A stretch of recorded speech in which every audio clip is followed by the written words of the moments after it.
François Chénier, bonsoir. Bonsoir. Bienvenue au Big Pat Show. Merci, Pat. Comment ça va? Ça va bien toi-même? Ça va très bien. Je suis bien content que tu sois là ce soir. Ça fait plaisir de participer à ça.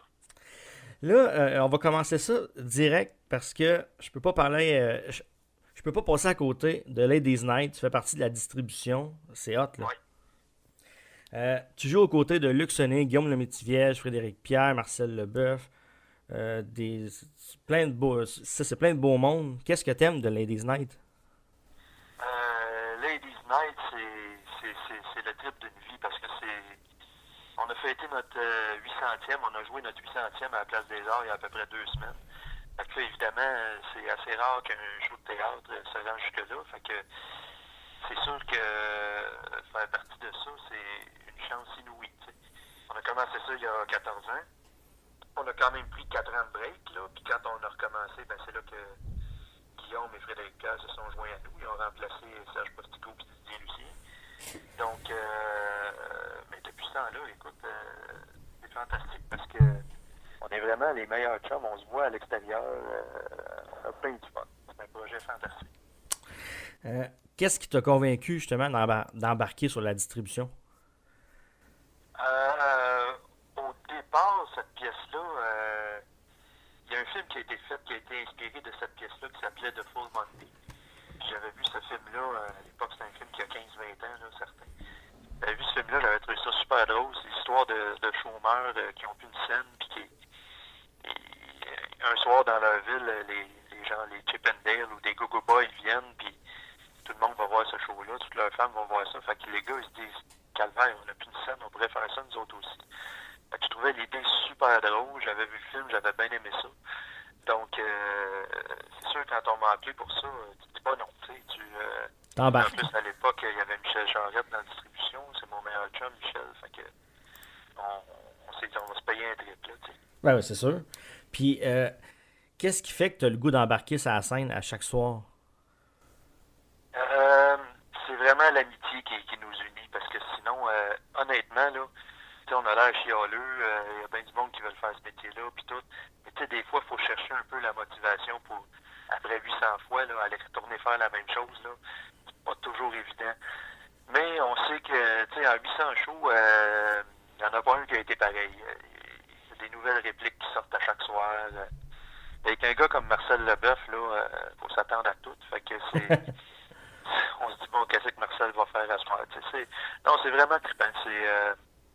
C'est ça la motivation d'embarquer. C'est l'espèce de communauté d'esprit qu'on a ensemble. Puis, là, c'est quand même un Ladies Night, un show qui est un peu pour les filles, on pourrait dire. Puis, Ouais. de devoir enlever quelques morceaux à chaque soir, est-ce que ça te gêne un peu ou après 800 fois, c'est rendu Ben, normal? étrangement, moi, ça m'a jamais gêné. Je dois être un petit peu exhibitionniste dans le fond, mais moi, honnêtement, je m'en sac pas mal. Au début, on enlevait notre G-string, puis il y avait un gros flash de lumière dans la salle, fait qu'on voyait à peu près rien. Fait que ça durait 1 seconde. Tu sais, c'était pas très risqué comme affaire. Mais avec le temps, on étire la sauce un peu. Ça nous dérange moins de.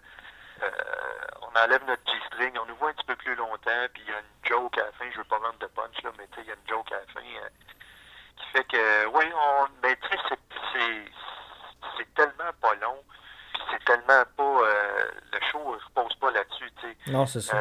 Fait que, tu sais, c'est comme un clin d'œil à la fin, c'est vraiment drôle. On n'est plus gêné de le faire partout. Faut le voir pour Ouais, comprendre, pour aimer ouais, ça. c'est ça, exactement. Est-ce que tu peux me dire un petit quelque chose à propos de Ladies Night entre vous autres là, qui s'est passé sur la scène? Là? Ouais, mais il s'en est passé tellement, là, tu sais, on fait plusieurs choses que le public voit pas. On se parle tout le temps, sur scène, tu sais. Mettons, Frédéric Pierre dit une réplique, ben, je passe juste en arrière de lui, puis je dis, Chris, que t'es poche à soir. Ou des choses comme ça, tu sais, le public le sait pas, mais c'est vrai, c'est vraiment des, on s'écœure de même, comme ça. Mais je pense que l'anecdote la plus drôle qui est arrivée, c'est, il y a 3 ans, quand on a fait 3 rondes de série avec le Canadien de Montréal, euh, on commençait le show commençait à 8 heures, fait qu'on avait le temps de regarder la moitié de la première période. Puis là, on arrivait à l'entracte, on pognait la fin de la deuxième, début de la troisième.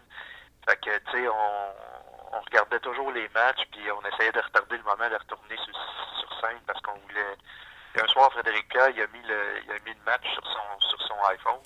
OK. Il est rentré avec son iPhone sur le stage, il l'a déposé sur une chaise, puis en jouant, on avait le match sur scène. Fait on regardait le match sur l'iPhone à Fred. Fait que ça, c'est sans que ça paraisse trop, là, tu sais. Mais, ça vous déconcentrait pas? Ah non, après le nombre de fois qu'on l'a fait, là.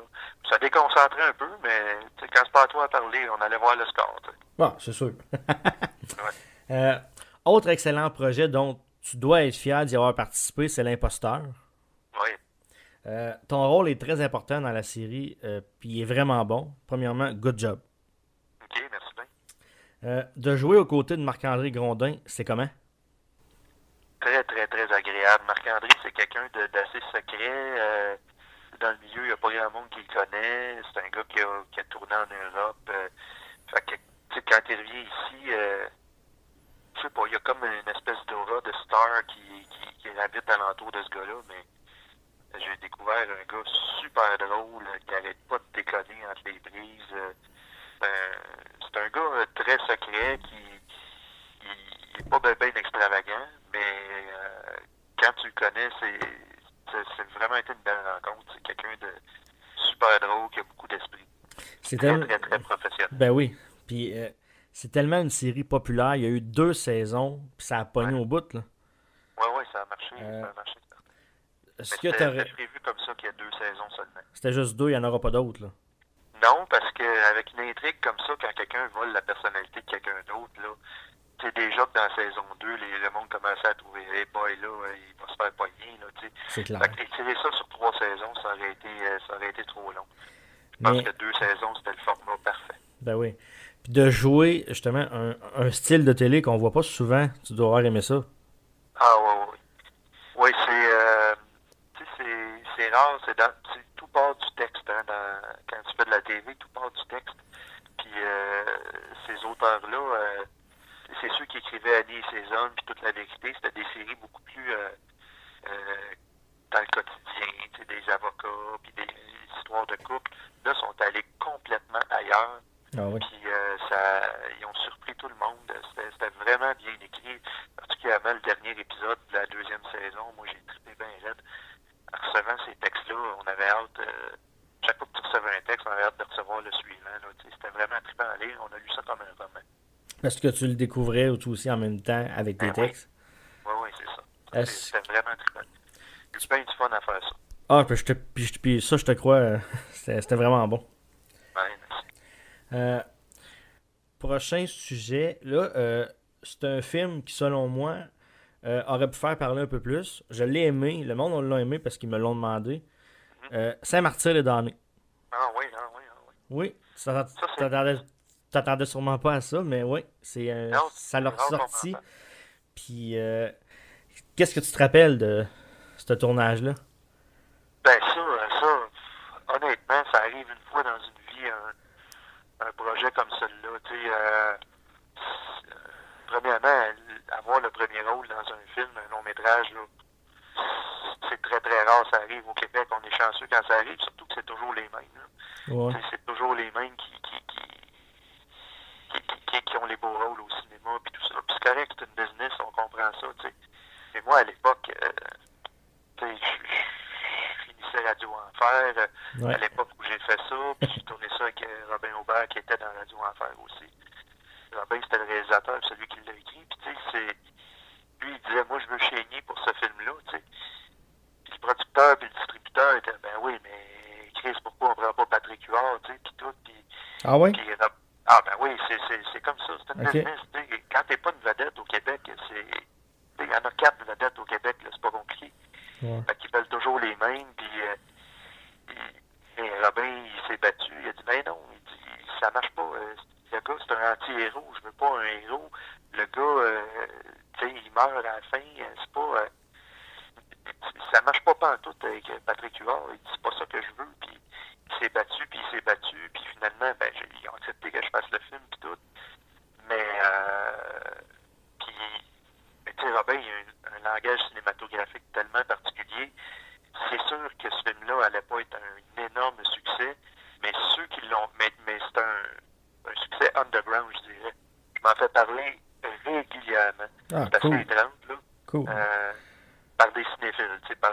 gens qui écoutent la TV n'ont jamais vu ça. Mais tu sais, ceux qui trippent cinéma m'en parlent régulièrement de ce film. Puis jouer dans un style un peu horreur, est-ce que c'était pour toi un rêve de TQ?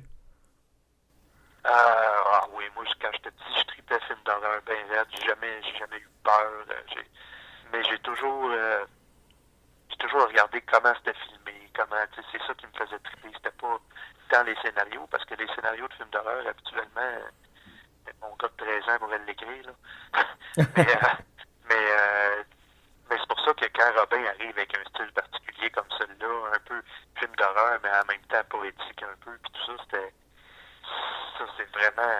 un projet que je voulais vraiment faire. Puis c'est ça, sur le plateau, je suis arrivé puis j'ai trippé à checker comment, tu sais, les effets spéciaux, le sang, les blessures, les cascades, tout ça, c'était vraiment trippant. Ouais, c'est un bon film. Ah oui, Quel autre rôle t'as pas fait dans ta vie que t'aimerais aller explorer pour tes prochains projets? T'as fait de l'horreur, de la comédie, du drame. Il y a peut-être des choses que t'aimerais peut-être un jour pouvoir faire, jouer. Oui. J'aimerais ça, c'est étrange, là. Mais j'aimerais ça faire un rôle muet. Personne rêve de ça. Genre LOL, là? Comment? Genre LOL? Oui, mais pas en comédie. OK. Pas en comédie. Mettons, il y a une sourde muette qui a gagné un Oscar qui s'appelle Marlee Matlin. Ouais. Elle a gagné un Oscar, je pense que ça fait 30 ans, là, tu sais. Puis, tu sais, elle dit pas un mot dans le film, mais elle a gagné un Oscar pareil. C'est le jeu. Donc, t'es obligé de jouer avec tout sauf la parole. Donc, t'es obligé de faire comprendre juste avec ta face des émotions puis des informations. Ça, j'aimerais ça. Ah, ben, je te le souhaite. Merci. On va faire une petite pause et au retour, je pense que je vais en captiver une gang. Vous allez voir tantôt. Bougez pas, on revient. Et vous êtes toujours avec le Big Bat Show. Oh que oui, hey, vous revenez direct après la pause.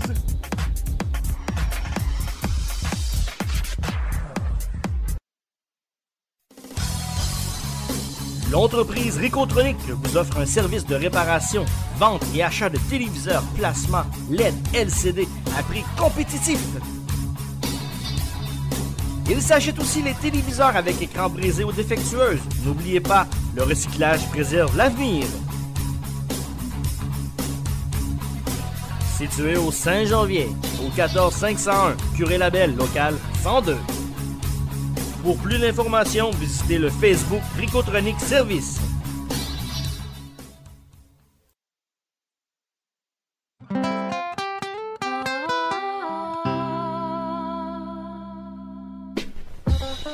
Fan de nostalgie des années 80, bref, fan de rétro, j'ai exactement ce qu'il te faut. Viens faire un tour à la boutique Retour vers le rétro. Articles de collection, décoration, articles rares. Oui, ça vaut le déplacement. Boutique Retour vers le rétro, 48 Saint-Henri, Trois-Rivières. Suivez-nous aussi sur Facebook. À bientôt.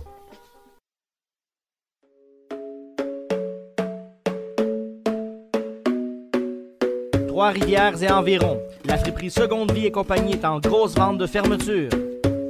Vêtements pour enfants, ados, femmes et hommes. Il y a de tout à un prix ridicule. Dépêchez-vous, il en reste plus long. Secteur 4 de la Madeleine. Go, go, go!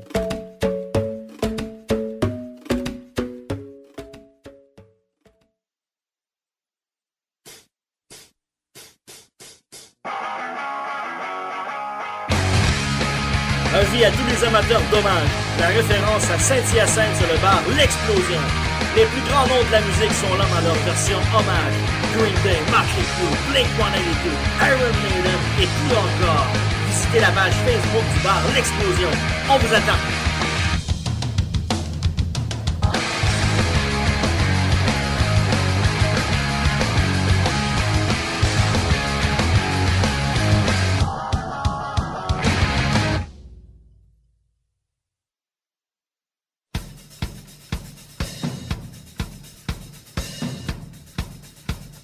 Hey, salut tout le monde, c'est Pat Lalonde de Maiden Québec. Je profite de l'occasion parce qu'on va sûrement être dans votre région avec le paquet de show qu'on a de cédulé. Le 10 mars, on va être au Saint-Joseph à Québec. Le 31 mars, à Sainte-Paix-Drummondville. Le 14 avril, à Saint-Georges-de-Beauce, à la Petite Grenouille. Le 12 mai, au Théâtre Granada de Sherbrooke avec Alcoholica. On espère de vous voir en grand nombre, la gang. Merci.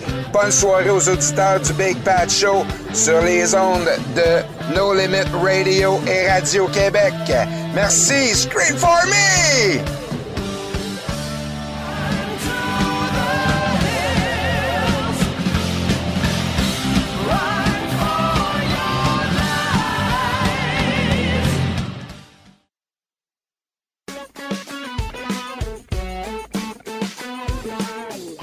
L'endroit par excellence à Trois-Rivières en matière d'informatique et de jeux vidéo, la place que vous cherchez, c'est OrdiChef.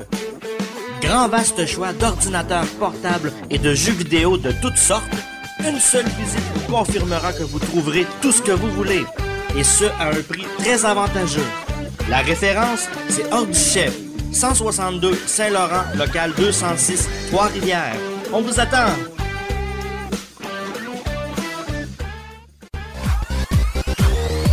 Une radio web de qualité et avec une puissance musicale.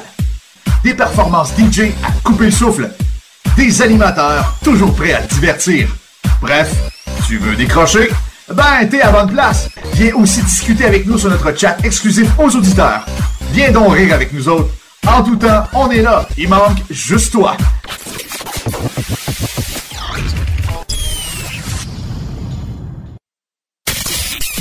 Vous êtes à l'écoute du Big Pat Show.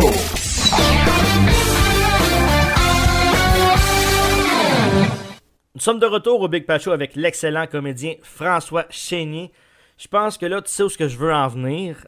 Écoute, c'est impossible pour moi de ne pas parler de la série qui a marqué la jeunesse de la plupart des Québécois. Je parle bien de Radio Enfer. Bien sûr. Là, à part moi, est-ce que tu t'en fais encore parler aujourd'hui? Ah, Radio Enfer, c'est tous les jours. Tous les jours. Même, il y a des reprises en ce moment au Canal Uni. Il y en a sur Prise 2. Fait que il y a comme une nouvelle génération qui découvre cette émission-là. Cette émission-là, ça n'a pas d'allure. C'était un petit projet au départ, dans le temps que VRAC, ça s'appelait Canal Famille. Là. Ouais. Petit projet, puis c'est devenu... comme dans une galaxie près de chez vous, ces deux émissions-là sont devenues cultes, je dirais. Tu sais, je parle à Claude Legault, des fois, il se fait parler d'une galaxie tous les jours. Puis c'est comme moi, il y en a qui m'appellent Carl, ils n'ont aucune idée c'est quoi mon vrai nom. Puis souvent, j'entends « Hey, Carl », puis je me tourne, puis c'est à moi qui parle, tu sais. OK. C'est tellement... Il y a même des jeunes qui m'ont demandé déjà « Hey, où votre école? C'est dans quelle ville? » Ah ouais. Regarde comme beau, là, il y a 3 décors dans Radio Enfer, là. Ben oui. 3 décors en carton, là. Fait que, tu sais, pour que certains jeunes pensent que c'est une vraie école, c'est qu'il y a vraiment une magie qui est opérée, là. Puis, tu parlais de 2 séries qui ont fait un wow dans une galaxie, puis Radio Enfer.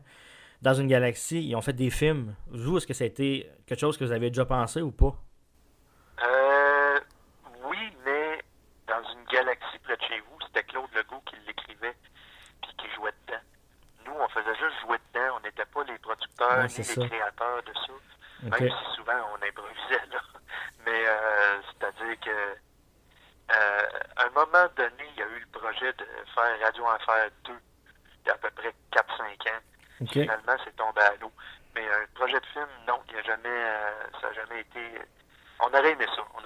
Il a failli avoir une tournée de théâtre, Radio Enfer. Wow. Mais en même temps, quand tu essaies de ramasser tout le monde, c'est bien compliqué au niveau des horaires. Fait que c'est pour ça que ça n'a pas fonctionné. Malheureusement aussi, il y a des personnages, des comédiens qui sont plus là non plus aussi dans la vie. Donc c'est plus dur aussi de faire quoi. Camille et puis celle qui jouait Rachel, ils font plus ce métier-là. Ils font autre chose. Robin Aubert, il est réalisateur. Il joue encore, mais il joue moins. Puis Michel Charette est tellement occupé. Mais ça aurait vraiment été super. Mais c'est ça. Ça n'a pas débloqué. Disons. Puis avoir travaillé avec plein d'excellents comédiens, dont entre autres Michel Charette. Ça doit être un cadeau, là. Ah ben oui. Oh, oui, ça c'est... Puis Michel puis moi, on se connaissait un petit peu avant Radio Enfer. Déjà, je trouvais que c'était un malade mental. Il était drôle. Un gars très drôle. Puis là, c'est sûr, à se voir tous les jours comme ça, puis toutes les semaines sur Radio Enfer, on est devenus des amis. On a écrit du théâtre d'été ensemble. On a fait Ladies Night, tout ça. Mais tu sais, c'était... Pour nous, là, quand on le faisait, je pense qu'on se rendait pas compte de la chance qu'on avait, que c'était vraiment un terrain de jeu fantastique, là, tu sais. Ouais, des fois, le réalisateur nous disait, bon, ben, il nous manque 2 minutes, fait que, improviser, tu sais. Ah non, c'était vraiment, un très, très beau souvenir. Puis, est-ce que vous revoyez encore dans la vie de tous les jours, à part pour le travail? À part pour le travail, c'est pas régulier. C'est pas régulier. On s'est revus, on a fait des soupers, tu sais, tout ça, mais tu vois, Joël Marin, qui faisait Vincent Gélina, il est encore comédien, mais il est caméraman, ce gars-là. C'est son vrai métier, c'est ça. Caméraman à RDS. Michel travaille beaucoup. Anne-Claude, qui faisait Camille, travaille en publicité comme conceptrice. Fait que, tu sais, on n'est pas... on a tous eu des enfants aussi. Fait que, tu sais, à un moment donné, on se voyait beaucoup quand on tournait Radio Enfer, on se voyait tout le temps parce que... Oui, vous n'avez pas le choix dans un sens. Ben, Michel, Robin, Anne-Claude puis Isabelle Drainville, ils habitaient dans le même bloc. Fait que, OK. on était tout le temps là. Ben, c'est sûr. Chez le directeur Géraud aussi, il habitait à côté. Fait que, il était 4-5 acteurs de la série, ils habitaient tous à la même place. Fait qu'on était tout le temps là. OK. Là, en exclusivité, même si ça date de loin, tu dois avoir des bons souvenirs. Est-ce que tu aurais une petite primeur de plateau, quelque chose de drôle qui n'a pas été dit par rapport à Radio Enfer? À un moment donné, il fallait que j'embrasse Rachel, Maria, tu sais. Puis on le voit je pense qu'on le voit dans un blooper. J'ai sorti ma langue très profonde, puis c'était pas supposé, tu sais. C'est le genre de niaiserie puis là, elle s'est mise à crier. T'sais. C'est le genre de niaiserie qu'on faisait, où dès qu'on sortait vers le local du journal, là, il y avait une porte au fond du local. Oui. Ben là, souvent, on pouvait montrer nos fesses, ou, sans que personne le voie, évidemment, mais on était... C'était le genre de niaiserie qu'on faisait tout le temps. On se mettait tout nu dans nos loges. Puis là, on appelait la bieuse en disant « Hey, il me manque un morceau de linge. » Là, la bieuse arrivait, elle ouvrait la porte, on était tout nus. vous aviez du fun. Oui. Écoute, on était dans la très jeune vingtaine. Fait que c'est à ce moment-là que t'as du fun dans la vie. Puis surtout que quand on finissait les tournages, nous, on restait au studio après.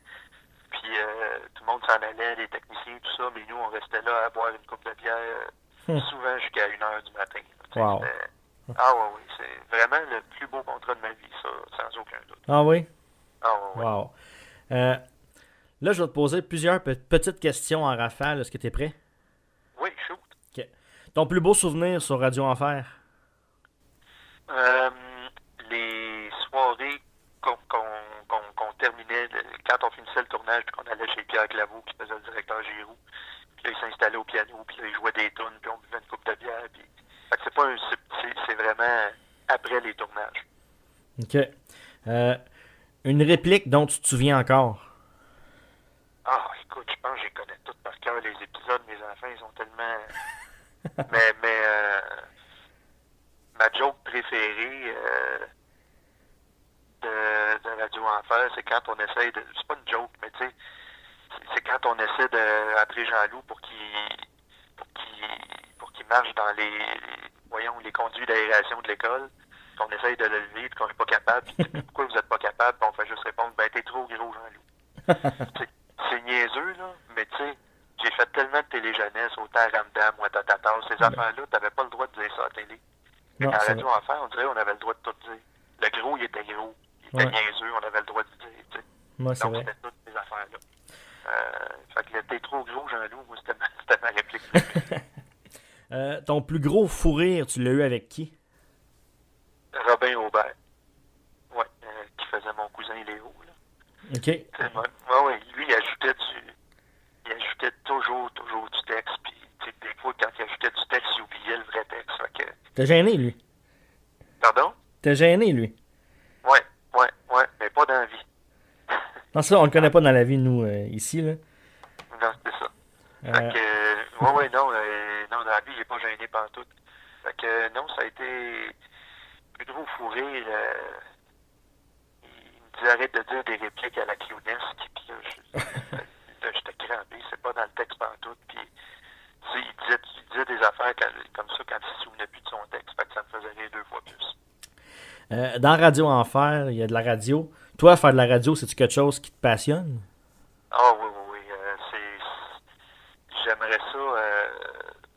J'aimerais ça finir ma carrière à la radio, de Radio-Canada, une petite émission tranquille, là.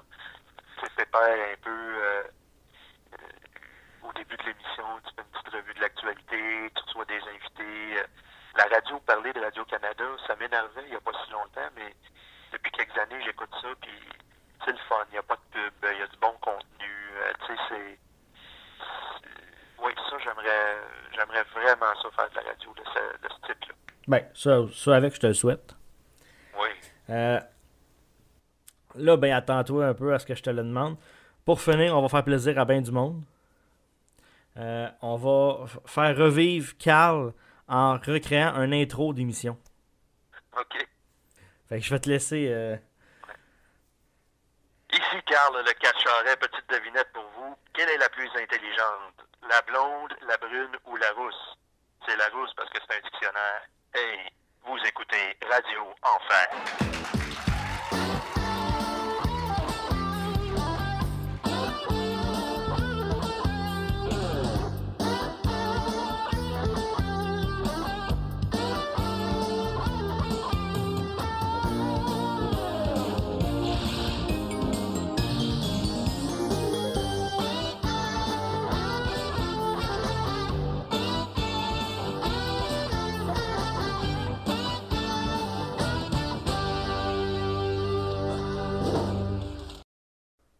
Grande générosité, François Chénier. Merci infiniment d'avoir accepté mon invitation au Big Pat Show ce soir. T'es super fin comme invité, j'aime ça. Ça fait vraiment plaisir, c'était très agréable à faire. Tu reviens n'importe quand. Puis là, pour ceux qui aimeraient ça te voir à la télé ou en théâtre, c'est quoi qui s'en vient pour toi? Il y a la tournée de Ladies Night qui se poursuit. On recommence dans à peu près... On recommence au mois d'avril. Oui, il y a le 19 avril à la salle Méchatigan à Sainte-Marie-de-Beauce, puis le vendredi, le 20 avril, à la salle Alphonse Desjardins du cégep de Beauce-Appalaches. Oui. Puis par la suite, à partir du 5 juillet, il y a la nouvelle pièce que j'ai écrite, une belle pièce dans laquelle je joue aussi, avec Guillaume Lemaitre-Vierge, Sandrine Bisson, Émilie Bégin et la fille à Guillaume, Charlie Lemaitre-Vierge. C'est une nouvelle pièce qui s'appelle « Fais-toi une belle vie ». On commence ça à Gatineau, à la salle Odyssée à Gatineau. On joue là une partie de l'été. Après ça, on est à Victo. Puis après ça, on fait le tour du Québec à partir de l'automne. Fait que surveillez ça. Ça s'appelle « Fais-toi une belle vie ». C'est une comédie dramatique. Y a-tu une page Facebook? Oui, Fais-toi une belle vie. Oui, il y a une page Facebook. Allez voir ça. Puis je pense que fais-toi-une-belle-vie.com aussi. Je vais mettre les liens sur ma page après l'émission. François, merci beaucoup. Ça m'a fait plaisir. Ça fait plaisir. À bientôt. Bye bye.